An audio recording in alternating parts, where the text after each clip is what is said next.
Hey everyone, Aaron here for Tales of Fans. Today I want to talk to you guys about shotguns, the size of shells to use for turkey season, as well as an SRB field rest. I've had a few questions from people wanting to know what size of shell to use.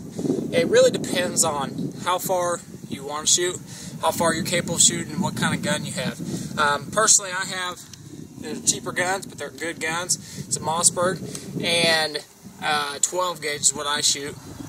I shoot a 3.5 inch shell, usually about number 5 shot is what I'm going to be using this year. That's typically what I use. Those are real good. I use a full choke on my shotgun.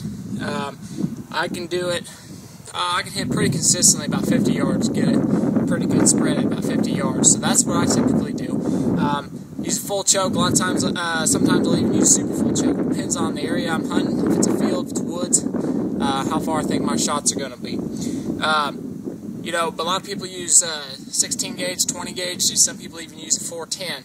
Like I said, it really depends on how far you're wanting to shoot and what size shell you want to use. But like I said, a 12 gauge is a really good gun to use. Anywhere from a 2 3/4 to a 3.5 inch shell is good. I suggest anywhere from a 3 to a 6 number shot, and I've always had success with that, and I would safely assume that you would too. When it comes to field rest, you cannot go wrong with an SRB field rest. As you can see, it keeps my shotgun up off the ground, keeps the muzzle of my gun off the ground, so you're not going to get rain in it, you're not going to get mud in it, dirt in it, things like that. Or in some areas of the country, maybe even snow still. So I suggest getting one of these. You can get several of them. I prefer to have one, but you can get two. Put another one right here, and that'll keep the entire shotgun off the ground. I like just having the ability just to be able to swivel a little bit too, and it swivels on its base. So if you're laying prone or something like that, you don't even have to take it up off the field rest. But I suggest getting a setup similar to mine. It varies depending, like I said, on range, your preference, and what you're able to shoot, and how far you think you're comfortable shooting. I've had people ask me about decoys as well, what kind of decoy spread to use. I personally use 3 decoys, a Jake decoy, 2 hens, a standing Jake, a feeding hen, and a standing hen. Sometimes I use a tail fan on the Jake, sometimes I don't. Just depends on the area that I'm in, depends on the turkeys that I'm in.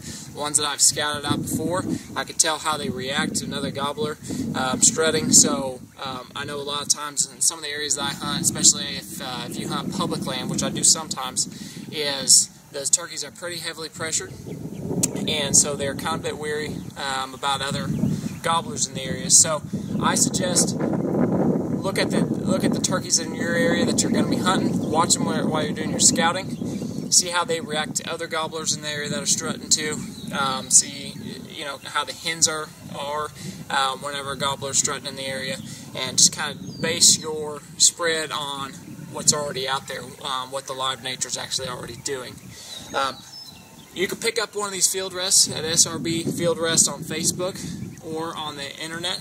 Go to their website. They have a bunch of different varieties. They have camouflage ones as well. They just came out with here a few weeks ago. So head on over their Facebook page, send them a like, tell them Tales and Fans sent you. Head over to their website and pick you up one today.